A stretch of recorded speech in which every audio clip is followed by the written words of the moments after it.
out throughout the time here, but we're going to make some pizzelles, talk about some of the different issues with our office, and answer some of the big questions that people have. So, Mom, what are we actually making today? Well, our first go at this is going to be pizzelles, Italian anise pizzelle. So anise, that's kind of and here's if you're Italian, you know exactly what anise is. If you're not Italian, if you smell it, you'll probably know exactly what it is. Some people like it, some people don't. But you can make these with all different types. There's many. It's unlimited. We've made almond, we made orange. There's chocolate as well. So we're gonna make one batch, and I'll upload the recipe and the directions actually while Mom kind of gets everything ready. So here's the pizzelle maker. So what is this? So the pizzelle iron, the one that we use is a Villa Ware, and it was given by Grandma. Grandma gave this to us, and it's my favorite. There's so many different pizzelle irons. Several different machines make them look, or irons make them look different, but this one is just one of my favorite. So you have to spray it with Pam first, and we'll have to plug it in. Okay, I'll plug it in right now. Get it pre-warmed so that it is hot and ready to go. When you are ready so it's on right now? I just plugged it in. And we'll just close it and let it set. Okay. So I'm making sure that you can see directions and different things here. So what are we actually working with? We before we got started today, we pulled some of the different ingredients together to actually have here. So we can just put them all right in. So what are some of these ingredients? So it's really simple. Most of the items you have probably in your cabinet cupboard all the time. Just simply flour, baking powder, eggs, sugar, and butter. You can make the recipe with oil, but butter gives it that just extra special flavor. Yeah, we melted the butter right before, so we'll start putting everything together here. We've got a KitchenAid mixer. That's really it's a pretty simple thing. Very easy. Now, when we'll watch as we put these into dough and everything into our maker here, you'll see kind of how it works. But can people use, if they don't have an actual pizzelle maker, I asked you earlier, can they use just like a waffle iron, or can we use like on the stove, with the fry pan, or does it have to be a pizzelle maker? It really, to have that pizzelle cookie, that thin cookie that you're looking for with the crisp, it really needs to be a pizzelle iron. You can use probably this dough for a waffle maker. It's just going to come out thicker. I've actually never tried it. We want to try it and see what that might be something, yeah, because not everyone. These are pretty simple to get at online on Amazon, in the store. There's pizzelle makers. I know I brought in these to our office. I've also brought in, what are those thicker ones that people? So the Belgian waffles. Okay, Belgian waffles. Yeah, that is with the thicker. And that's just a different style, but it's the same dough and everything? Sort of. It's, kind of? Yeah. Lots of brown sugar in that particular recipe. So I just lots of butter too. I just put in the recipe onto our page so that people can look at it and watch. So let's go ahead and start putting everything into the KitchenAid, and we'll start talking about some of the different things with our office as well. So what's first? Yep. To start with, we got to mix the sugar and the eggs together. Okay. And I learned that I typically I'm a cook baker, so I just kind of do things for fun. So I crack them on the bowl here. I'm not supposed to do that apparently. So right. He started to explain, and I'm like, no. So eggs first, you said? Yep, eggs. So these are two or three eggs. These are 3 eggs. They're jumbo size, so the big ones. Just dump those right in there. Yeah. I should say all these ingredients and everything came from Tony Orlando's here in North Kingsville. I've been shopping there this whole pandemic. Great local store for people to go to. Great local grocery store. Highly recommend that you stop in and give Tony a try. So we said the eggs. Okay, eggs. I can start to smell the waffle iron. Oh, yeah, sure. So eggs and sugar mixed together. So how much sugar is this? We said 3 eggs. That is 3/4 cup of sugar. 3/4 cup of sugar. Just plain old white sugar. White sugar. And then there's also something called confectioner sugar, which I have no idea the difference. So now what? So then go ahead and mix that up. Okay. What speed?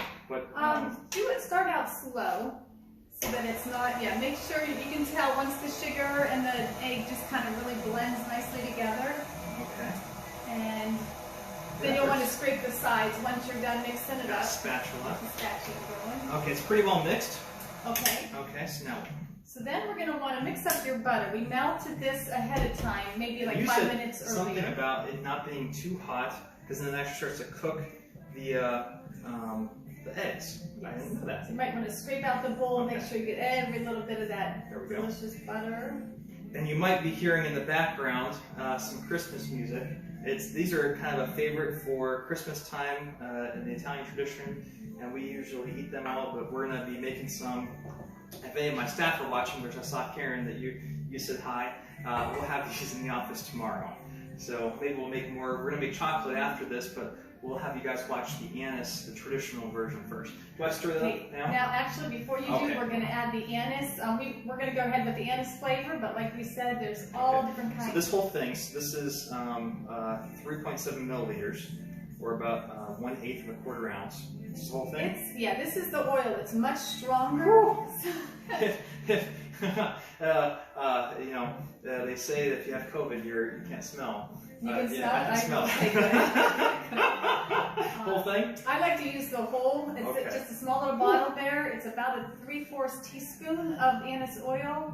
Okay. If you have Where do you get these at? these, you can buy at the pharmacy. You can go through the drive-through at Walgreens, and the pharmacist will actually, they have them there at the counter. Just tell them what flavor Doesn't you seem want. like the Amish stores, the bulk food, don't they have those? I don't know if they flavorings? have these small ones, but they And have just a reminder, you can make the almond.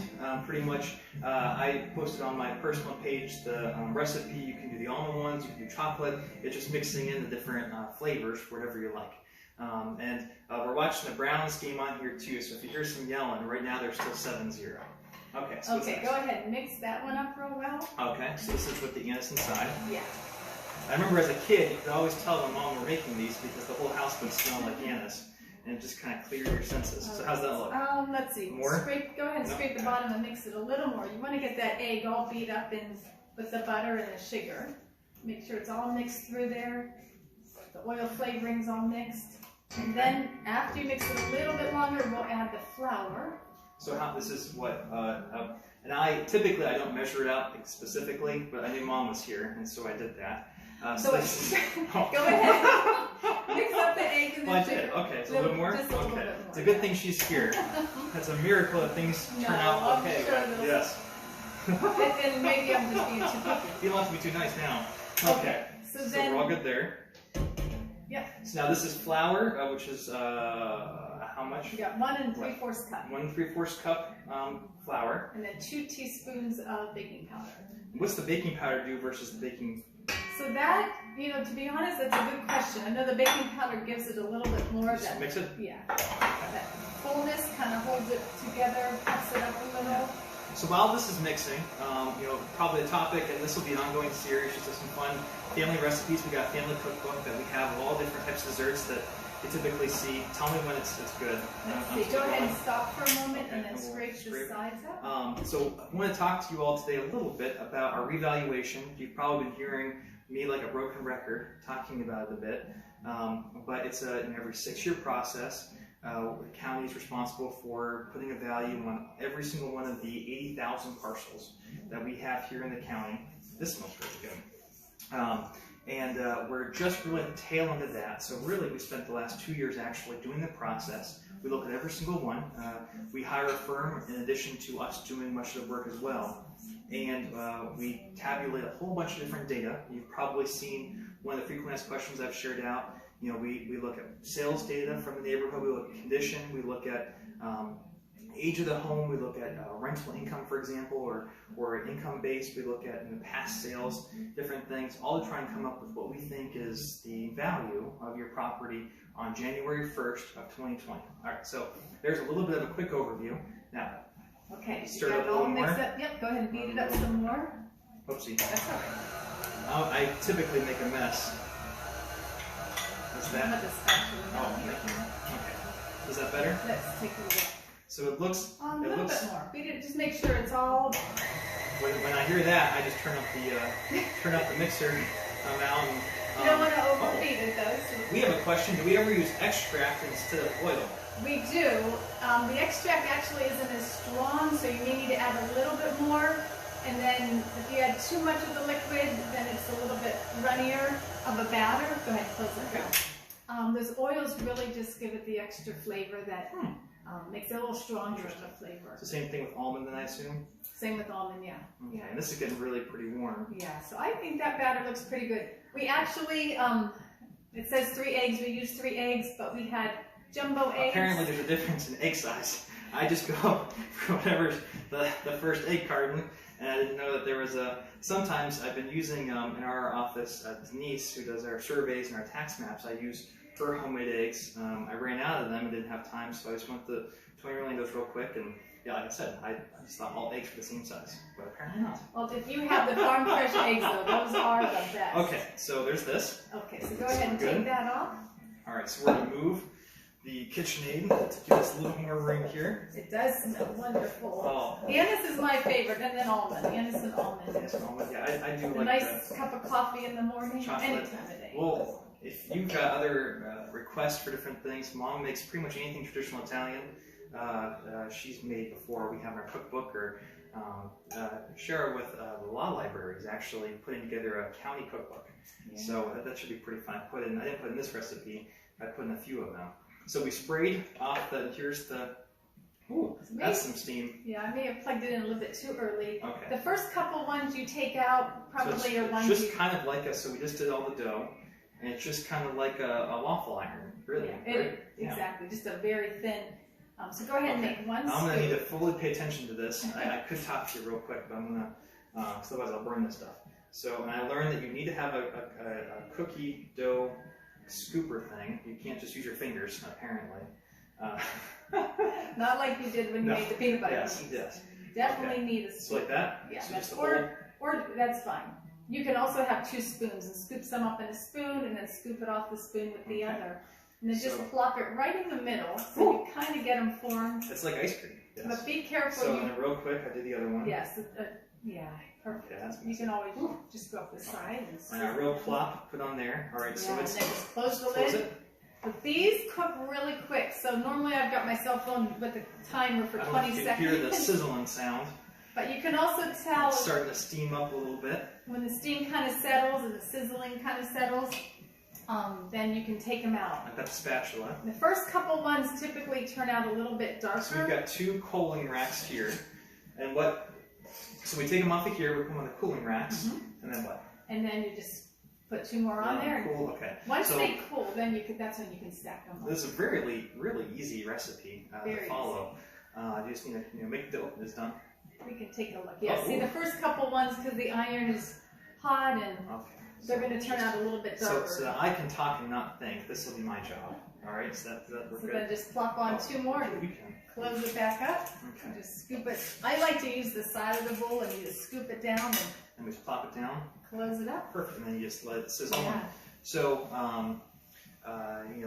went over real quick kind of background of our revaluation while these things are cooking real quick. I wish the revaluation process was as simple as making pizzelles or tasting, I guess. It's a pretty involved process. Like I said, 80,000 parcels or so. And so what our goal is to really get what your value would be on January 1st of 2020. Now, to get there, we're going from our last value, our last information. Like I said, it happens every 6 years. So the last value is actually based on January 1st of 2014. So as many of you received, hopefully all of you actually. Sorry. Oh my! I just got some. Don't let me. Yeah, why not? Not while you're baking. Now you have to go wash your hands. No one saw that, right? Yes. You have to go wash your hands. No, I'm okay. The last revaluation was based on January 1st of 2014. With a market update, we do this every 3 years. So in 2017 to look at market sales. So many of you received a postcard from us. First time the county's ever done that. We sent a postcard to about 45,000 households, every residential address here in the county, to essentially say, hey, here's the revaluation process, here's what we've done, and here's where you can look at your new value. So we actually put those all online to try and give you as much time as possible to share any information that maybe we didn't know about.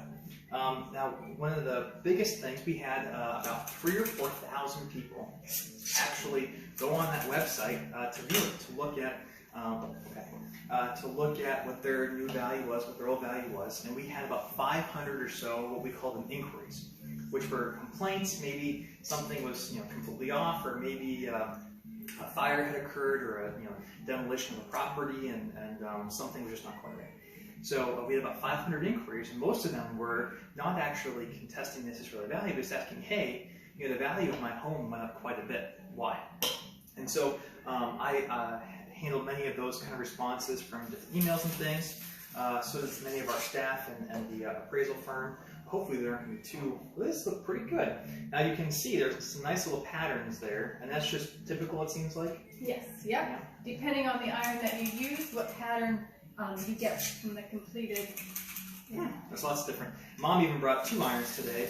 For the chocolate ones, we're going to try out the other iron. She wanted to compare them. So, a lot of people ask, well, hey, why did my value go up so much?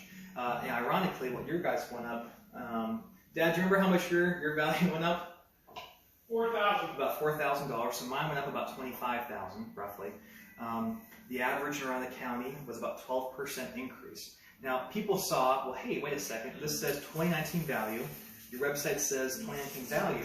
How can a home go up by $25,000 or 20%, 15% in just 1 year? Well, the first response is, remember, that old value, that last value, is actually based on 2014 with that market update back in 2017. And so, that's good still. Okay. These cookies will not go to the office. We'll make another batch of chocolate, and these we'll put in the freezer and eat on the weekends or something. Everything comes out in the cooking process, right? That's what they say. It's very possible that over 6 years, if you think about it, think back to yourself back in 2014 on January 1st. What was the state of our real estate market? What was the state of our local economy? It's quite a big difference between back then and today. And so it's not too surprising that values, many realtors have joked that it's not days on market now, it's hours on market. In some places in our county, values are, the market's very hot.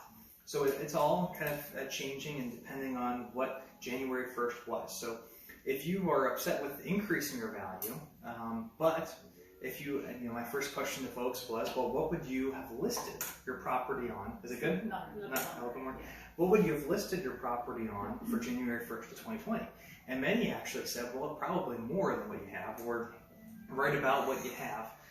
Some folks, like myself, had recently bought a property, and that value increase was at or less than what the sales price was by last year, the year before, and they're so upset about the change in value. But that new value is actually pretty realistic. Now, so that's one kind of aspect to this. We're, like I said, trying to get out what is the market saying on January 1st of 2020. And then typically the second question is, oh, Sandy, I see that you can't hear us. If other folks are having issues with their volume, let me know, but it should be pretty good. I can try and talk a little bit louder. So another question that people have often is, well, what are my taxes going to do? Or folks have said, hey, due to the pandemic, you're just raising taxes to try and fill in the revenue for some of the local governments that have lost revenue. Well, and we have frequently asked questions up on our website for people to learn too. I created a nice kind of guide of how to for property values, property taxes, where you can walk all the way through, see how you can look at your distribution, see where that process is. And actually, local governments actually don't get in more revenue. Depending on what values do, values could go up, values could go down. Your local school, so you're starting to stack them now? Yeah, when they start to cool, you can stack them up. Because they get a little bit hard, but we're actually going to put them in the oven too, to let them really kind of firm up. So your local schools, parks, different entities, fire departments, police, they actually receive in the same amount of money every year. You, the voter, when you voted on that first new levy, for example, in Saybrook Township, you all passed a 3 mil fire levy. Was it ready? Yeah. A 3 mil fire levy this past November. What you actually voted on wasn't necessarily at 3 mils. You voted on a total amount of money, let's say $1 million a year, that the government will receive in. So they'll always receive in roughly that same amount of money, whether values go up quite a bit in the next couple of years or values go down. That's kind of the positive thing for local governments, that their revenue always stays pretty constant. It's an easy thing for them to look at. But then for us, the taxpayers, well, actually, the more we have new businesses, the more we have new homes coming in, the more that pie is actually shared among people, and your charge actually goes down. So your taxes actually decrease over years. So that's kind of a nice thing. So that's why it's difficult for us to say really what would happen with your taxes, because we don't know yet. Your value could go up by 25%, and your taxes stay constant or go down or go up maybe 5%. It depends on the whole entire district. Depends on what levies were passed or taken off the books, and a bunch of different factors. Now we've got a little bit of Yeah, that. so this recipe only makes about 30 cookies. It's That's still a decent normally amount. we'll double it. That's no Italian wedding though, I can tell you that. Or open house for that matter. That's still a good number, and same, I imagine same rough amounts if you were to do the almond versus the chocolate or anything Well, it else. looks like your jumbo eggs made a little Those are pluffier, fluffier. bigger. Those Yeah, are- I don't recall them being I like don't. that. Yeah, some people like them really crunchy. Some I think people. they'll still firm up and crisp up in the oven. Yeah, I don't mind them too. I mean, not soggy by any means, but I don't mind them not as crunchy. So we'll know taxes last week of December or so. That's when the state approves all the values, the state approves the tax rates, we know what levies. We can put them all together. What our goal in sharing out this information early was to make sure that we had the correct information, you had a say, but to also remind folks that we don't decide or determine tax rates. That's actually you, the voter, you, the resident, who gets to determine that at the polls. And so often I'll ask folks, what they saw on the last ballot, what they know about the distributions, which you can see on our website just by going to that Property Values and Property Taxes 101 page, just to see kind of how you can look at the breakdown. But really, our role and responsibility is that value piece, and that's for businesses, that's for farms, that's for commercial properties, residential, that type of thing. All trying to get at that right value so that people share in the burden of what the government's rates are. Is that good? Well, those were a little bit longer than That's maybe. all right. Well, these are all shades of brown That's now. okay. That's the beauty of them. There's no two alike. Can you burn these? You can burn them, yeah. You can burn them? You can burn them. But Okay, Becky told me not to burn them. So that's kind of the process there in a quick nutshell. But let's say, and there were folks that they share with us some information, we maybe changed their value or we didn't, and they're still saying, hey, you're wrong. That's not what we can get on January 1st of 2020 for our property. And that's perfectly fine. We certainly do make mistakes, or there's disagreements over value. So the last process, and this is called Board of Revision, and that's also up on our website. Is that good? that's good. You can take a look at it as well, just under the real estate tab for Board of Revision. And that's a formal process. So we wanted to open up kind of an informal process for people, kind of an early way for you to not have to go through a hearing, for example, or go through a formal legal process, which Board of Revision is. Board of Revision is myself, the county auditor, county treasurer, and one county commissioner, and we hear complaints from residents. So this past year we had a little over 100 formal complaints, and we had hearings, we had discussions, we had informal meetings with property owners, all to learn more about their properties and what the information might be. So we can still make changes. New information can be presented. Oh, you lost one. I lost it. That's perfectly fine. This smells really, the anise, you can really still smell it pretty strong. I love it. So that's kind of the formal process of how to appeal. But you can, unfortunately, we get this quite a bit too. People will file a board of revision, they file an inquiry saying, hey, I think my taxes are too high. My taxes went up too much. I don't like my taxes, I'm going to appeal them. Well, unfortunately, board of revision, our informal process, our role isn't to determine how much you pay in taxes, it's that property value piece. I think it's Yeah, okay. those are good. So we can only work with you on that. On the taxes side, I can share with you, and we've got the information on our website, where's higher property taxes versus lower property taxes in our county in terms of the rates. And that's all determined on what people pass at the ballot box, how many folks live there, what the number of businesses are, for example. all a bunch of different really formulated calculations and different things that go into determining that. But we're happy to walk you through that process. You know, we probably had, if you're cleaning out the, are you still doing the chocolate? Yeah, I'll just rinse that out so it doesn't have the anise flavor in the chocolate. But you know, you can actually go on our website, look at exactly where all your taxes go, the distributions. You know, for example, here in where I live in North Kingsville, the Buckeye school system, but on the ballots, there are 8 mill levies that I see and I vote on for renewals, but actually I'm only charged maybe 2 mills. And remember, a mill is $1 for every $1,000 of taxable value. And I've got a whole quick webinar on that on our site too, under that property values and taxes 101 page. Think it's done? I think it's done. Okay. Yeah, So these, look at that, we did the whole, just by, this is a mini one. We did the whole batch of these while I briefly discussed, and we could go into so much more detail on the revaluation and that whole process and what kind of goes into it. Like I said, the big thing is sales, the big thing is looking at the average for square foot and for acreage and all those different kind of calculations. So now these are all done and ready. So what do we do with them now? So what we can do, what we normally do is we'll stack up maybe 5 or 6 of them on top of each other. Are they still warming? Or? Well, once they're cool, like you'll kind of see, they'll cool off and then you stack them on top of each other. And then you can put them in the oven on 170 degrees for 1 hour. 170? Yeah. That's real low temperature.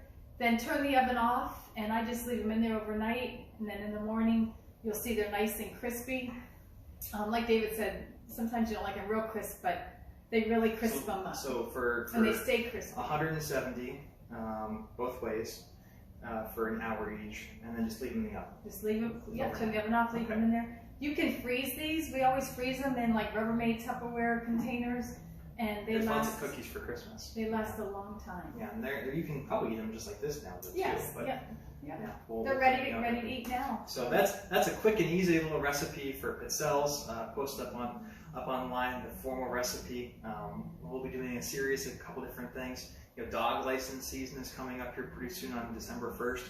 Then your dog license, ours is somewhere around here. Whole host of different things to share out and discuss with you. We've got a lot of information in our office, but the key is never hesitating to reach out to us to ask questions. We're more than happy to help. So we should probably put the other one. We're gonna wait till after the chocolate. We can wait and put them all in there at one time. Awesome. Well, thanks for joining us real quick here, and hope you learned something and enjoyed it. And we'll reach out if you ever need anything in the future. Thank you for watching.